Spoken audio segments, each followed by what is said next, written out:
All right, chapter 8.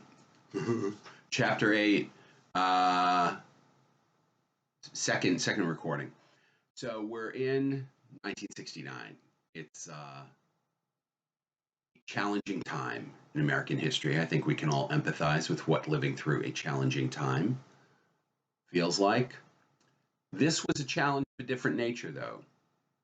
This was not about quarantining and isolation and fear of, but the one thing it did have in common with today was it was about the fear of what you couldn't see. And the fear that was predominant in 1969, and by this time the generation gap was in full swing. Parents were, I can't even get my hand far enough, and their kids were way over here. So the generation gap was in the fullest swing possible. And the Vietnam War was in its throes, in the 500,000 soldiers, 500,000 American young people, young men, predominantly young men, were serving overseas in a war that created a lot of issues because the, just to try and explain the war, it's tough. The government said the war was important. There was a younger generation that questioned why the war was necessary. But there were components of that younger generation that joined the Army, the Navy, the Air Force, Marines to go and fight. Some chose to do that because it's what they believed was the right thing to do.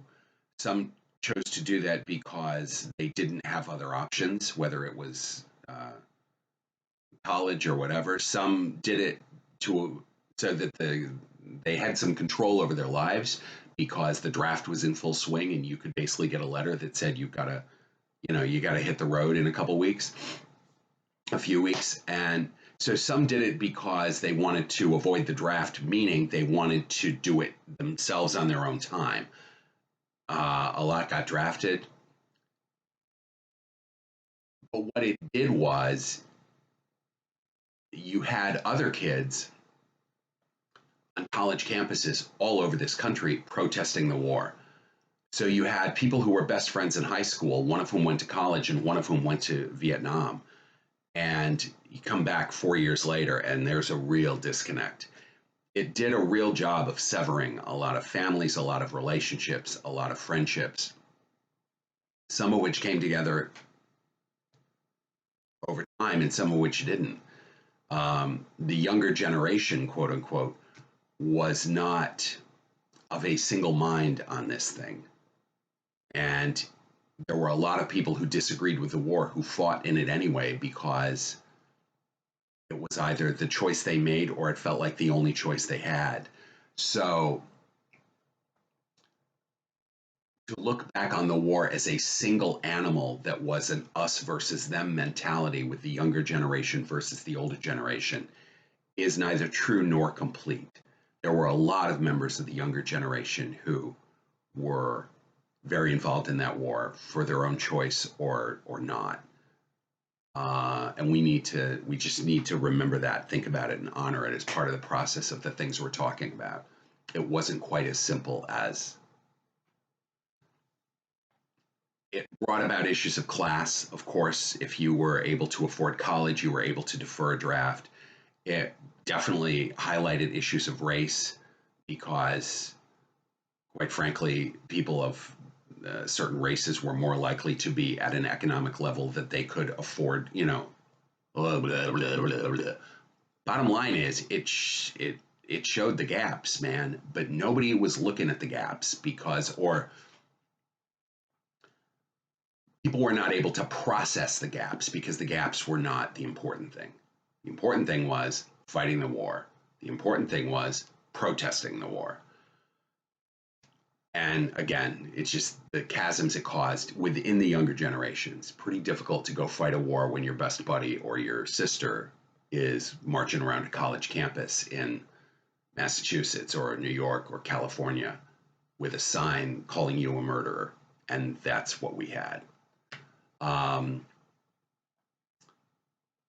in tandem with this, there was a lot of other things going on. The civil rights movement was still young, and you had a lot of movement within the civil rights movement. There were members of the African American community who um, felt that they needed to express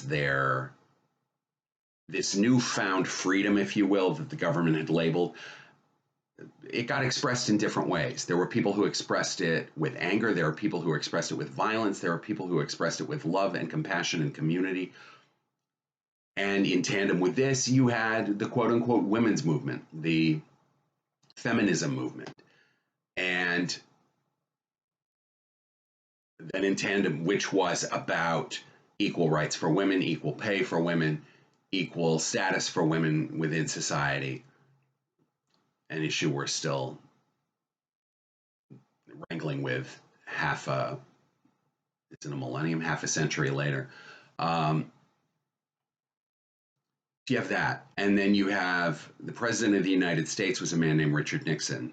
And if you know a little about history, you know that Nixon would become the only president to resign from office as a result of being disgraced, as a result of crimes he committed or fathered. Um, Nixon won the White House in 1968. It was a very contentious election, in part because he would have been running, most likely, against Robert Kennedy, who, as we talked about before, was assassinated in Los Angeles at the Democratic National Convention in the summer of '68. And so when November came along and Nixon was running against Hubert Humphrey, the governor of Minnesota, it put a very different flavor on the election for the younger generation who were highly supportive generally of Bobby Kennedy and were perhaps less likely to rally around Hubert Humphrey, who, though a Democrat, represented the older generation. So the younger generation became much less enthusiastic about the election than they would have been. And Nixon, in large part because of that reality, won. So then in 1969, are we going to listen to any music? No, I don't know. Maybe, maybe not. I don't know. I'm talking. All right. So then the other thing that happened in 69, what happened on July 20th, 1969? Exactly. 3 American men landed on the moon. Neil Armstrong, Buzz Aldrin, and Michael Collins. And Neil Armstrong planted a flag and they hit a golf ball and they said, one small step for man, one giant leap for mankind. It was an extraordinary time. I mean, this was all in a year when there was lots of stuff going on. So women's movement, civil rights movement, the Vietnam War, the presidential election. Oh, and by the way, let's go to the moon. You know, I mean, oof.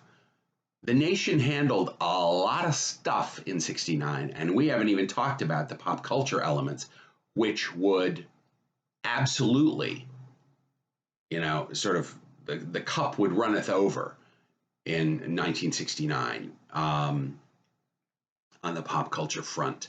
So I'm going to let this little history talk stand as chapter 2. Chapter 3, we'll get back to music and we'll talk about the pop culture sort of elements, talk a little bit about rock operas, and we'll talk a little bit about our friends the Beatles coming back with some great music in '69. Just remember, in talking about history and in sort of laying the land or establishing the canvas for what society would, you know, the painting that society would create with pop culture, you need to understand historically what was happening at the time to get to understand that canvas. It was a crazy vibe happening in the country. Luckily, I was in 4th grade, but still, even that year, things were weird. My teacher got married. It was a long story. But it was a crazy vibe going on. Anyway, I'll see you on the other side.